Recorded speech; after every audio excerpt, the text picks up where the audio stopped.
Hello dear student, मैं Subhash Saran biology lecturer जुनून biology classes में आप सभी का स्वागत करता हूं।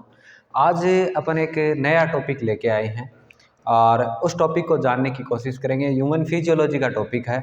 आज अपन डिस्कस करेंगे आई बॉल के बारे में या आई की स्ट्रक्चर के बारे में डिस्कस करेंगे, ठीक है ना।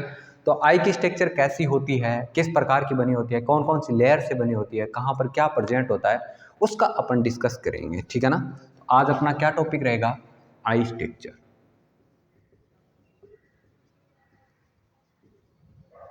आई स्ट्रक्चर, ठीक है। आई स्ट्रक्चर या आई बॉल भी बोल सकते हैं इसे। अपन किस नाम से जान सकते हैं? आई बॉल के नाम से भी जान सकते हैं, ठीक है। इसकी संरचना की बात करते हैं। इसका सबसे पहले तो अपन ओरिजिन देखते हैं कि उत्पत्ति कहाँ से हुई है। तो इसका जो ओरिजिनल होता है ना, वो एक्टोडर्मल होता है। कैसा होता है? एक्टोडर्मल होता है। याद होगा आपको एक्टोडर्म का मतलब क्या होता है। अगर बात करें किसी भी ऑर्गेनिज्म के जो जर्म लेयर होती है वो 3 प्रकार की होती है: एक्टोडर्म, एंडोडर्म और मेसोडर्म। तो मोस्टली एक्टोडर्म के द्वारा किसका फॉर्मेशन होता है? आई का फॉर्मेशन होता है या आई बॉल का फॉर्मेशन होता है। किसके द्वारा? एक्टोडर्म के द्वारा होता है। किसके द्वारा? एक्टोडर्म के द्वारा होता है। तो इसका फॉर्मेशन, या अपन ऐसा भी बोल सकते हैं कि एक्टोडर्मल होता है ना, उसका अगर फॉर्मेशन की बात करें, पूरा का पूरा नर्वस सिस्टम होता है ना, नर्वस सिस्टम, ये पूरा का पूरा किसके द्वारा बनता है? एक्टोडर्म से बनता है, ठीक है। किससे बनता है? एक्टोडर्म से बनता है। और आई होती है वो एक प्रकार का सेंसरी ऑर्गन है। कैसा ऑर्गन है? सेंसरी ऑर्गन है या संवेदी अंग है, ठीक है ना। आँख की बात करें तो ये संवेदी अंग होता है या सेंसरी ऑर्गन होता है। और ये जो आई है ना, ये आई मुख्यतः 3 प्रकार की लेयर से मिलकर बनी होती है। कितनी लेयर से? ये 3 लेयर से फॉर्मड होती है। आई के अंदर 3 परतें पाई जाती है, ठीक है ना। जिसमें पहली जो लेयर होती है उस लेयर को अपन सबसे बाहर की तरफ होती है, उसे आउटर लेयर बोलते हैं। किस नाम से जानते हैं? आउटर लेयर के नाम से।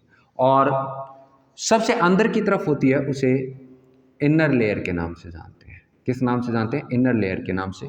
और बीच में होती है, मिडल पार्ट में होती है, उसे मिडल लेयर के नाम से जानते हैं। किस नाम से जानते हैं? मिडल लेयर के नाम से। आई के 3 पार्ट होते हैं, 3 प्रकार की लेयर से फॉर्मड होती है आई, ठीक है ना। कितनी प्रकार से? 3 प्रकार की लेयर से बनी हुई होती है। जिसमें सबसे आउटर लेयर होती है उसको स्क्लेरा के नाम से जाना जाता है। स्क्लेरा के नाम से। किस नाम से जाना जाएगा? स्क्लेरा के नाम से। सबसे बाहर की तरफ जो लेयर होती है उसे स्क्लेरा के नाम से जाना जाता है। और मिडल जो लेयर होती है उसे कोरोइड के नाम से जाना जाता है। किस नाम से जाना जाता है? कोरोइड के नाम से जाना जाता है। मिडल लेयर को किस नाम से जाना जाएगा? कोरोइड लेयर के नाम से जाना जाएगा। इनर लेयर होती है उसे रेटिना बोलते हैं। रेटिना किस नाम से जानते हैं? रेटिना के नाम से जानते हैं। तो मोस्टली ये कितनी लेयर से फॉर्मड होती है? 3 से। सबसे पहले स्क्लेरा होती है, दूसरी कोरोइड होती है और तीसरी रेटिना होती है। स्क्लेरा होती है वो हाईली वेस्कुलर होती है, हाईली वेस्कुलर होती है, ठीक है ना। या इसे न्यूट्रिएंट लेयर के नाम से भी जाना जाता है, न्यूट्रिएंट लेयर, ठीक है ना। और स्क्लेरा होती है उसमें किसी भी प्रकार की अपन बात करते हैं ब्लड वेजल्स नहीं पाई जाती या वेस्कुलर लेयर नहीं होती। इसी वजह से मोस्टली अपन बोलते हैं ना कि जो भी लेयर का पार्ट डोनेट किया जाता है या जो भी डिजीज़ होती है आई से रिलेटेड, वो सही की जा सकती है। वो स्क्लेरा से कोई रिलेटेड है तो वो हो सकती है, क्योंकि आगे स्क्लेरा मॉडिफाइड होकर कॉर्निया का फॉर्मेशन करता है, कॉर्निया का फॉर्मेशन करता है, ठीक है ना। ये ट्रांसपेरेंट होता है और इसमें ब्लड वेजल्स नहीं होती, ठीक है ना, जिसकी वजह से ये डोनेट करने के काम आता है। जबकि कोरोइड लेयर होती है वो क्या करती है? न्यूट्रिएंट लेयर होती है। कुछ न्यूट्रिएंट तो स्क्लेरा को देती है और कुछ किसको देता है? रेटिना को देती है, ठीक है ना। ये बहुत सारी लेयर से मिलकर बनी होती है, 7-8 लेयर से मिलकर फॉर्मड होती है, ठीक है ना। तो मोस्टली अपन ने आई की स्ट्रक्चर का डिस्कस किया, तो ये इसका जो ओरिजिन है वो एक्टोडर्मल है। कैसा है? एक्टोडर्मल है। दूसरी बात है इसमें या एक्टोडर्म से जितने भी लिम्स होते हैं, जितने भी नर्वस सिस्टम होता है, वो सारा का सारा एक्टोडर्म से बनता है। और आई की स्ट्रक्चर की बात करें तो ये 3 लेयर से मिलकर बनी होती है। सबसे बाहरी लेयर जो आउटर लेयर होती है उसे आउटर लेयर, बीच वाली को मिडल लेयर और सबसे अंदर वाली को इनर लेयर के नाम से जाना जाता है। और सबसे बाहरी स्क्लेरा है, दूसरी कोरोइड है, तीसरी रेटिना है। ऐसा अपन ने जानने की कोशिश की है, ठीक है ना। अब इस आई की स्ट्रक्चर बना के देखते हैं, आई बॉल की स्ट्रक्चर बनाते हैं, ठीक है ना। उसको बनाने की कोशिश करते हैं। मैं यहाँ बना देता हूँ। इतनी बात तो अपन ने जानने की कोशिश की। सबसे पहले अपन ने ऐसा पढ़ा है कि सबसे बाहरी जो लेयर होती है, सबसे बाहरी लेयर, उसको अपन ने किस नाम से जाना था? सबसे बाहरी लेयर इस प्रकार की लेयर होती है, सबसे बाहर की तरफ लेयर होती है, ठीक है ना, आउटर लेयर बोलते हैं इसे। या अपन इसको थोड़ा सा लार्ज बना लेते हैं, जिसकी वजह से अपन और भी लेयर बनाएंगे तो आसानी से बन जाए, ठीक है। इस प्रकार से मैं एक लेयर बना रहा हूँ, इस प्रकार से, और ये सबसे आउटर लेयर होती है। कैसी लेयर होती है? आउटर लेयर होती है, ठीक है ना। और ये आउटर लेयर आगे की तरफ मॉडिफाइड हो जाती है इस तरह से, ये आगे की तरफ मॉडिफाइड हो जाती है इस तरह से, ठीक है ना। और एक ट्रांसपेरेंट मेम्ब्रेन का निर्माण करता है, जिसे मोस्टली कॉर्निया के नाम से जाना जाता है। किसके नाम से जाना जाता है? कॉर्निया के नाम से जाना जाता है। और सबसे आउटर जो लेयर थी, इसको किस नाम से लिखा था आपने? स्क्लेरा के नाम से लिखा था। किसके नाम से? स्क्लेरा के नाम से लिखा था। सबसे आउटर मोस्ट लेयर होती है, उसे अपन किस नाम से जानते हैं? स्क्लेरा के नाम से जानते हैं। अब एक लेयर और प्रेजेंट होती है जो बीच में पाई जाती है। कहाँ पर पाई जाती है? मिडल लेयर होती है। यहाँ से अपन बनाने की कोशिश कर रहे हैं, ये देखो इधर की तरफ, ठीक है, इस तरह से ये मिडल लेयर बना रहे हैं इस तरह से, ओके। और इधर की तरफ भी मैं बना देता हूँ। ये लेयर कौन सी है? मिडल लेयर है, ठीक है, मिडल लेयर। और मैंने बोला था कि हाईली वेस्कुलर लेयर होती है ये, ठीक है ना। कैसी लेयर होती है? हाईली वेस्कुलर लेयर होती है, इस तरह की लेयर होती है। और ये थोड़ी सी आगे की तरफ मॉडिफाइड भी होती है, इस तरह से आगे की तरफ इस तरह से थोड़ी मॉडिफाइड स्ट्रक्चर होती है इस तरह से, ठीक है ना, इस तरह से मॉडिफाइड होती है। यहाँ पर मैं बना रहा हूँ इस तरह से, या अपन इसको ऐसे बना देते हैं, इस तरह से मॉडिफाइड स्ट्रक्चर होती है इस तरह से यहाँ पर, ओके। और इस लेयर को अपन ने किस नाम से जाना था? ये हाईली वेस्कुलर लेयर होती है, इस तरह से। इसमें ब्लड वेजल्स प्रेजेंट होती है, ठीक है ना, ब्लड सप्लाई होती रहती है सबसे ज़्यादा, जिसकी वजह से इसे न्यूट्रिएंट लेयर के नाम से भी जानते हैं। किस नाम से? न्यूट्रिएंट लेयर के नाम से जानते हैं। इस तरह से रेंज रहती है। और इसे अपन ने क्या नाम दिया था? कोरोइड नाम दिया था। क्या नाम दिया था? कोरोइड नाम दिया था। 2 लेयर अपन बना चुके हैं सबसे बाहर की तरफ, ठीक है ना, कोरोइड लेयर बोलते हैं। और ये आगे की तरफ मॉडिफाइड हो जाती है, और ये मॉडिफाइड जो स्ट्रक्चर होती है, इसे सिलियरी बॉडी के नाम से जाना जाता है। किसके नाम से? सिलियरी बॉडी के नाम से जाना जाता है, ठीक है ना, ये सिलियरी बॉडी के नाम से जाना जाएगा, ओके। इसको किस नाम से जाना जाएगा? सिलियरी बॉडी के नाम से जाना जाएगा। और ये सिलियरी बॉडी होती है, वो आगे की तरफ एक और स्ट्रक्चर में कन्वर्ट होती है, इस तरह से स्ट्रक्चर बनती है, इस तरह से, इस तरह से, ठीक है ना, इस तरह से। और ये कुछ सिलियरी बॉडी होती है, वो लिगामेंट, आगे की तरफ लिगामेंट बनाती है और एक स्ट्रक्चर को जोड़ने का काम करती है। तो ये यहाँ पर मैं लिगामेंट बना देता हूँ इस तरह से, और यहाँ पर इस तरह से जुड़ी हुई होती है, ठीक है ना। और इस लिगामेंट को सस्पेंसरी लिगामेंट के नाम से जाना जाता है। किस नाम से जाना जाता है? सस्पेंसरी लिगामेंट के नाम से, सस्पेंसरी लिगामेंट के नाम से जानते हैं। इसको किस नाम से जानेंगे? सस्पेंसरी लिगामेंट के नाम से जानेंगे। देखो अपन ने जो नेक्स्ट कोरोइड लेयर को बनाया है, वो आगे की तरफ सिलियरी बॉडी में कन्वर्ट हो जाती है। सिलियरी बॉडी आगे सस्पेंसरी लिगामेंट द्वारा एक स्ट्रक्चर से जुड़ती है, और उस स्ट्रक्चर को लेंस के नाम से जाना जाता है। किसके नाम से जाना जाता है? लेंस के नाम से जाना जाता है, ओके। यही लेंस होता है, इसके थ्रू ही लाइट आगे की तरफ आती है, ठीक है ना, लेंस के नाम से जाना जाता है। एक बात और बता देता हूँ, ये जो सिलियरी बॉडी है, एक विशेष प्रकार की यहाँ पर भी एक स्ट्रक्चर और बनाती है, इस तरह से मॉडिफाइड होती है, इस तरह से, इधर की तरफ भी ये होती है, इस तरह से स्ट्रक्चर बनाती है, ठीक है ना। और इस स्ट्रक्चर को आइरिस के नाम से जाना जाता है। किसके नाम से जाना जाता है? आइरिस के नाम से जाना जाता है। तो इसका नाम मैं क्या दे देता हूँ? आइरिस नाम दे देता हूँ, ठीक है, आइरिस बोलते हैं इसे, ओके। और आइरिस के बीच में एक गैप होता है, ठीक है ना, आइरिस के बीच में एक गैप होता है, उसे प्यूपिल के नाम से जाना जाता है। किसके नाम से? प्यूपिल के नाम से जाना जाता है। और यही क्या करता है, अपन जहाँ जब भी लाइट में जाते हैं या अपन डार्क में जाते हैं, तो ऐसा होता है कि अपने को एक बार अंधेरा दिखाई देता है, एक बार अपन को उजाला दिखाई देता है। वो सारा का सारा मेंटेन करने का ये आइरिस होती है, ये मसल से बनी हुई होती है, और ये प्रकाश को एक जगह ग्रहण करना या प्रकाश को बहुत सारी जगह बिखेरने का काम होता है। किसका काम होता है? प्यूपिल का काम होता है, ठीक है ना। इतनी स्ट्रक्चर अपन ने बनाई, अपन ने जानने की कोशिश की इसमें क्या क्या होता है, ठीक है। अब एक स्ट्रक्चर और, इससे पहले भी अपन स्ट्रक्चर बताते हैं कि जो ये आइरिस होता है और कॉर्निया होता है, इसके बीच में एक चैम्बर होता है। क्या होता है? एक चैम्बर होता है, जिसे एक्वस चैम्बर के नाम से जाना जाता है। किस नाम से? एक्वस चैम्बर के नाम से जाना जाता है।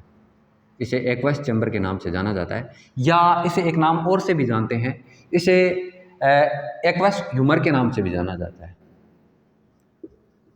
यहाँ पे एक लिक्विड बना रहता है, ठीक है ना, लिक्विड की वजह से, और अंदर की तरफ ये चैम्बर बना हुआ है। इसे अपन एक चैम्बर और से नाम से जानेंगे, और इस चैम्बर को मोस्टली अपन बोलते हैं विट्रस चैम्बर, विट्रस चैम्बर के नाम से जानते हैं, या विट्रस ह्यूमर के नाम से भी जानते हैं, ठीक है ना, ह्यूमर के नाम से जानते हैं। ओके, अब अपन ने कितनी लेयर बना ली?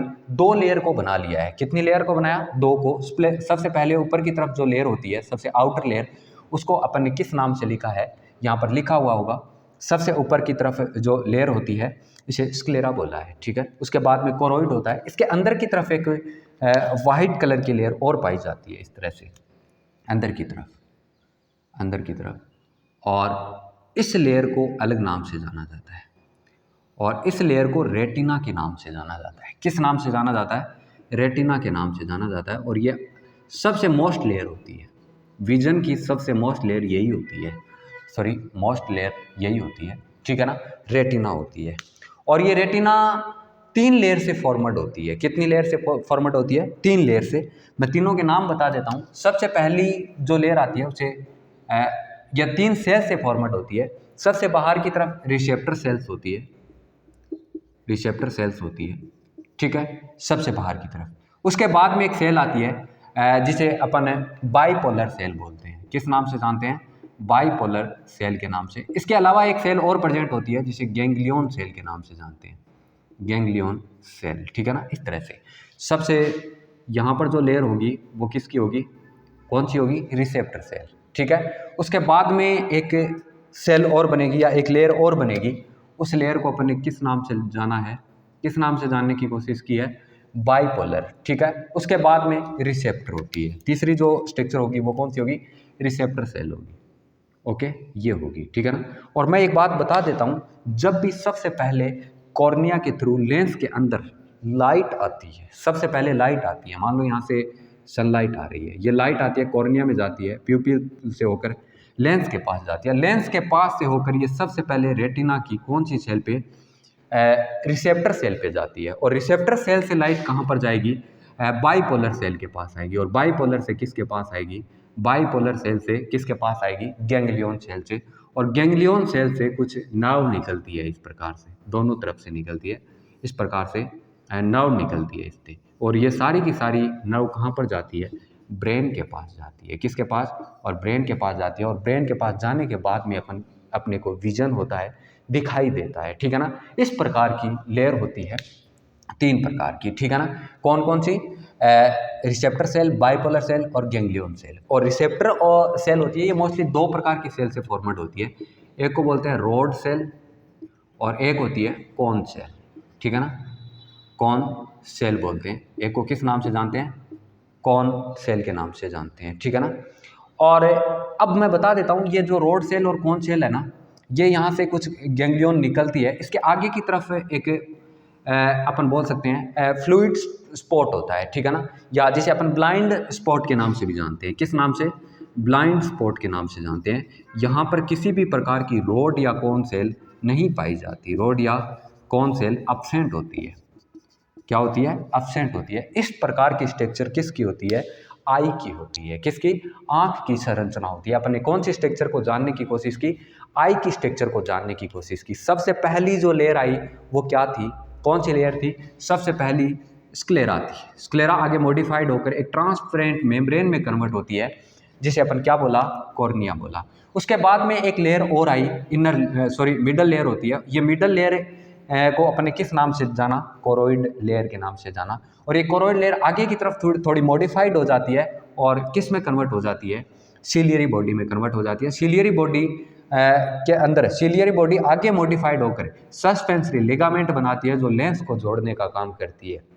लेंस को साथ में ये सिलियरी बॉडी आगे की तरफ किसका फॉर्मेशन करती है? आइरिस का फॉर्मेशन करती है, और इनके बीच में जो गैप होता है उसे प्यूपिल के नाम से जाना जाता है। किसके नाम से जाना जाता है? प्यूपिल के नाम से जाना जाता है। और आपको मैंने बता दिया आइरिस और कॉर्निया के बीच में जो स्पेस होता है, इनके मिडल पार्ट में जो स्पेस होता है, उस स्पेस को किस नाम से जाना है? एक्वास चैम्बर या एक्वास ह्यूमर के नाम से जानते हैं। ठीक है, इतना अपन ने पढ़ा। अंदर की तरफ ये जो चैम्बर बना हुआ है इसे विट्रस चैम्बर या विट्रस ह्यूमर के नाम से जानते हैं। उसके बाद में अपन ने देखा कि रेटिना आती है, और ये बताया ना कि कोरोइड जो होती है हाईली वेस्कुलर लेयर होती है जिसके अंदर बहुत सारे न्यूट्रिएंट प्रेजेंट होते हैं जो कुछ स्क्लेरा को देते हैं और कुछ रेटिना को देते हैं। ठीक है ना। और इसके बाद में रेटिना के अंदर कितनी सेल प्रेजेंट होती है? 3 होती है, रिसेप्टर सेल, बाइपोलर सेल और गैंग्लियन सेल, या 3 प्रकार की लेयर्स प्रेजेंट होती है, जिसमें सबसे पहली रिसेप्टर होती है, उसके बाद में बाइपोलर, उसके बाद में कौन सी होती है? गैंग्लियन होती है। सबसे पहले लाइट कॉर्निया के थ्रू लेंस में आती है और किसके पास जाती है? रिसेप्टर के पास जाती है। रिसेप्टर से किसके पास? बाइपोलर के पास, और बाइपोलर से किसके पास? गैंग्लियन के पास जाती है। और वो जितना भी जो सूचना होती है, इंफॉर्मेशन होती है, वो किसके पास जाती है? ब्रेन के पास। और ब्रेन के पास जाने के बाद में अपने को विजन होता है। ठीक है ना, दिखाई देता है। तो अपने 3 प्रकार की लेयर बनाई है, प्लस में इसमें ब्लाइंड स्पॉट होता है जहाँ रोड या कॉन सेल, जहाँ से ये खत्म होती है तीनों प्रकार की लेयर, यहाँ से गैंग्लियन निकलती है, उसके आगे का पार्ट होता है, उसे किस नाम से जाना जाता है? ब्लाइंड स्पॉट के नाम से, या रोड ब्लाइंड स्पॉट के नाम से जाना जाता है। और यहाँ पर कौन नहीं होता? रोड और कौन सेल नहीं होती। ठीक है ना। तो अपने एक आई बॉल के स्ट्रक्चर को जानने की कोशिश की, जिसके अंदर कितनी लेयर प्रेजेंट होती है। ठीक है ना, कितनी लेयर प्रेजेंट होती है, किस तरह से अपने को विजन दिखाई देता है। मैं बता देता हूँ कि आई की जो स्ट्रक्चर होती है बॉल लाइक स्ट्रक्चर होती है। अगर उसकी सबसे बाहरी लेयर देखेंगे, कैसी स्ट्रक्चर होती है? बॉल लाइक स्ट्रक्चर होती है। और बॉल को अपन जैसे ओपन करते हैं, सबसे बाहरी लेयर देखते हैं तो उसे क्या बोला? स्क्लेरा। इसके अंदर की तरफ जो लेयर आएगी उस लेयर को अपन ने क्या बोला? कोरोइड बोला। और कोरोइड फिर एक उस लेयर से जैसी बॉल को आगे और अपन कट करने की कोशिश करेंगे तो उसके आगे कौन सी लेयर आएगी? उसके आगे आएगी रेटिना। और रेटिना 3 सेल से बनी होती है। इसके अलावा अपने स्क्लेरा को देखा तो स्क्लेरा आगे की तरफ मॉडिफाइड हो जाती है, वो किस में कन्वर्ट होती है? कॉर्निया में। जबकि कोरोइड आगे सिलियरी बॉडी में, सिलियरी बॉडी आगे लेंस के द्वारा जुड़ी होती है जिसमें सस्पेंसरी लिगामेंट होते हैं। इसके अलावा ये आइरिस का भी फॉर्मेशन करती है। रेटिना की अपन ने डिस्कस की, रेटिना पे सबसे पहले लाइट आती है क्योंकि यहाँ पर रोड और कौन सेल प्रेजेंट होती है। और इसके अलावा भी गैंग्लियन होते हैं। गैंग्लियन इन्फॉर्मेशन को कहाँ तक ले जाते हैं? ब्रेन तक ले जाते हैं। और इस प्रकार से अपन ने एक आई की स्ट्रक्चर को जानने की कोशिश की, किस प्रकार से होती है, इसका ओरिजिन कैसे होता है? एक्टोडर्मल होता है। मोस्टली पूरा का पूरा नर्व सिस्टम होता है वो एक्टोडर्मल ही होता है। ठीक है ना। एक बात और बता देता हूँ, ये आई होती है वो लेक्रेमल बोन के बीच में पाई जाती है। ठीक है ना। तो उम्मीद करता हूँ ये डायग्राम आपको समझ में आया होगा। आई की स्ट्रक्चर को जानने की कोशिश की अपने, अभी तक आई की फिजियोलॉजी को नहीं पढ़ा है, अपने सिर्फ आई की स्ट्रक्चर को जानने की कोशिश की है। उम्मीद करता हूँ ये लेक्चर आपके समझ में आया होगा। Thank you.